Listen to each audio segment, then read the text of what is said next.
Dear friends, I'm Operator Starsky reporting on day 1202 of Russia's three-day war against Ukraine. The Operation Spiderweb ruined Russia's plans of conducting massive attack against Ukraine. A number of strategic Russian military objects were obliterated by the good Ukrainian drones. The Russian terrorists are preparing a massive offensive in Sumy direction.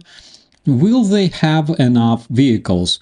Kremlin wages hybrid warfare against France, and Elon Musk's dad spotted in Moscow. Let's talk about all this right now. First, let's talk about what's cooking inside the territory of the terrorist federation. Spoiler, it's mostly jet fuel and industrial plants. We start with Savasleyka, and that is not an IKEA chair, my friends, but a Russian air base in Nizhny Novgorod.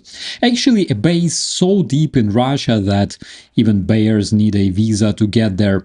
It's where they keep some of their prized MiG-31s, those that are capable of launching Kinjal missiles. According to the recent reports, Ukrainian drones made a little uninvited night visit recently. Reports suggest at least two Russian aircraft, likely a MiG-31 and Su-30 or 34, got smoke-checked into oblivion or at least were damaged. The details are still being confirmed, but what's amazing about it is the impressive range of this strike. Now let's jump straight to Engels 2 air base. This is a nest for the terrorist Russian strategic bombers where Putin parks his Tu-95s and Tu-160s. Here Ukrainian drones hit the oil depot so hard it's still burning almost 3 days later.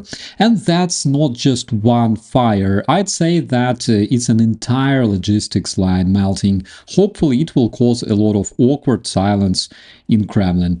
But it gets better. On the same wave of strikes, Ukraine also hit Cheboksary, and we're talking specifically about the Progress electronic plant. This charming little factory makes guidance systems for tanks, missiles, drones, a lot of very important Russian electronics designed to help kill Ukrainians. Judging from the footage, the strike caused some significant improvement of the landscape in the area. Meanwhile, further north in Kazan, Ukrainian drones had previously struck the Kazan powder plant, and that one cooked off like a fireworks stand on Black Friday. This one is not a tiny dent in Russian industrial capacity, it's a full-on operational limp.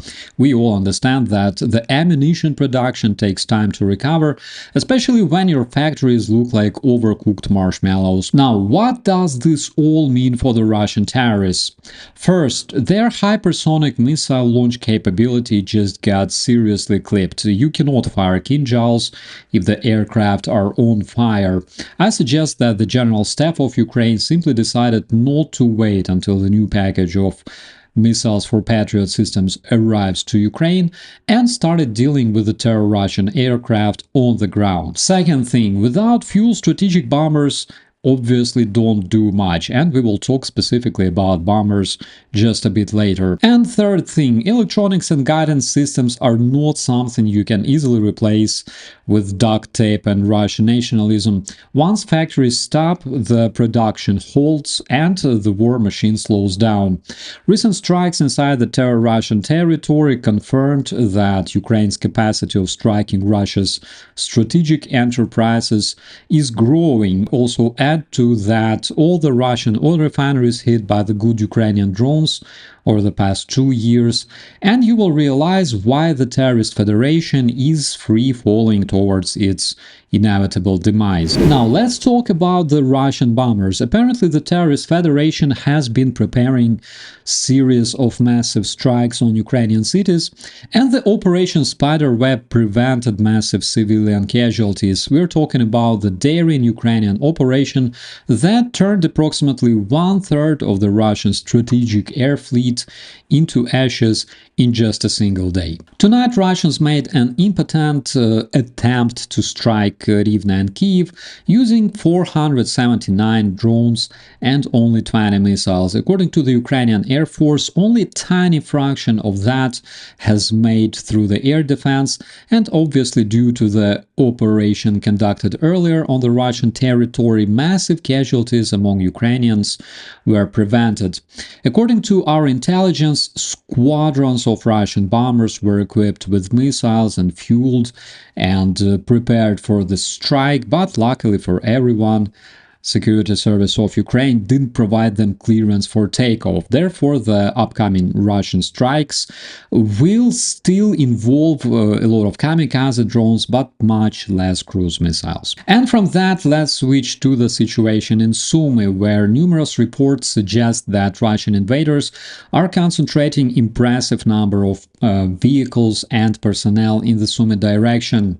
Most obviously, internationally wanted war criminal Putin decided to sacrifice a whole population of Ryazan and Rostov combined in order to capture at least a single major Ukrainian city. Because, as you probably know, since 2022, all Russia's efforts of capturing major city in Ukraine, at least one of them, have failed dramatically.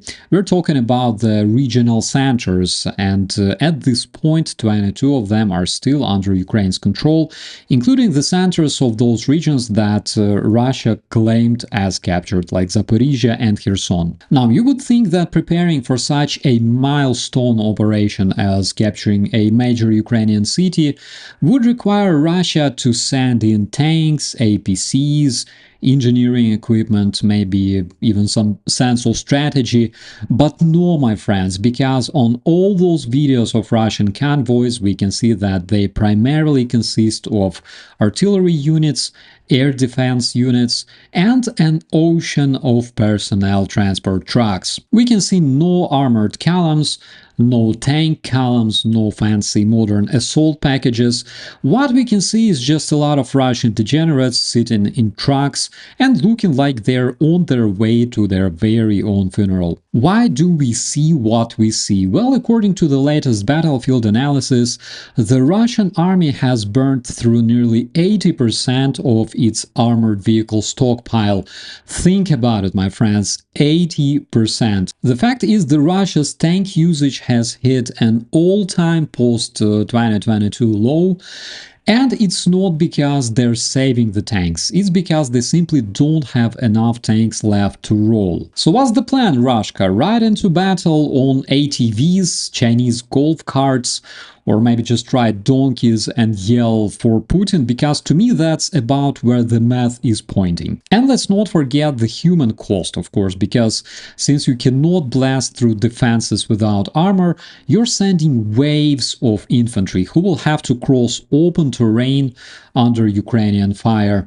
This is not strategy, this is meat assault roulette, and the prize is, well, another package of ladas and potatoes for the Russian widows. So while the situation looks threatening on the first glance, Ukrainian defenders are prepared and ready, and the very fact that Russia wants to burn tens of thousands of their own men for nothing, to me looks absolutely exciting, but not surprising at all, because that's what Ukrainians have been trained for. Now let's briefly switch from Ukraine's battleground to France, where the latest front in Russia's hybrid war isn't trenches or missiles, but spray paint and Serbians. Recently, a group of Serbian nationals were caught vandalizing a Holocaust memorial in Paris, which was a deliberate paid-for political provocation.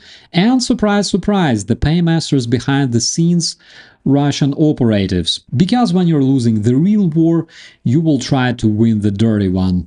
What was the point of all that? My friends, this move was designed to inflame social tensions, create division in French society, and desecrate a monument that symbolizes European unity against Nazism and fascism, which is a concept the Kremlin seems deeply allergic to. And that is not the first time. Russian operatives have done similar things before, from hacking hospitals in the UK to spreading QAnon in the US, to staging anti-refugee rallies in Germany. This is their pattern: destabilize, divide, deny.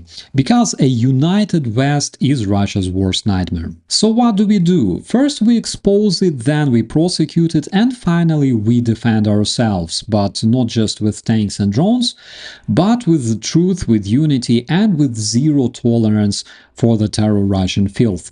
And speaking of which, the Elon Musk's daddy, or should we now call him Papa, has been seen in the technological forum in Moscow. You might think that he went there to check out the recent Russian tech. I suggest that he went to talk to the Russian leadership, because recently his son Elon was kicked from the White House that started that ridiculous war against Donald Trump in the social media. Also, Tesla's value is dropping faster than Prigozhin's airplane. What does it mean for the poor Elon? In my opinion, it means that most obviously he will soon find himself drinking vodka with Steven Seagal and Edward Snowden somewhere in the Moscow downtown. I predict that he may even receive a position of the director of Russian Roscosmos. Who knows? Let me know what you think about it. And with that, my dear friends and family, I wish you a beautiful day. Please subscribe to stay informed about the most important updates and share this content to help Ukraine be heard. I'll see you in the comments. I'm Operator Starsky. As always, be safe.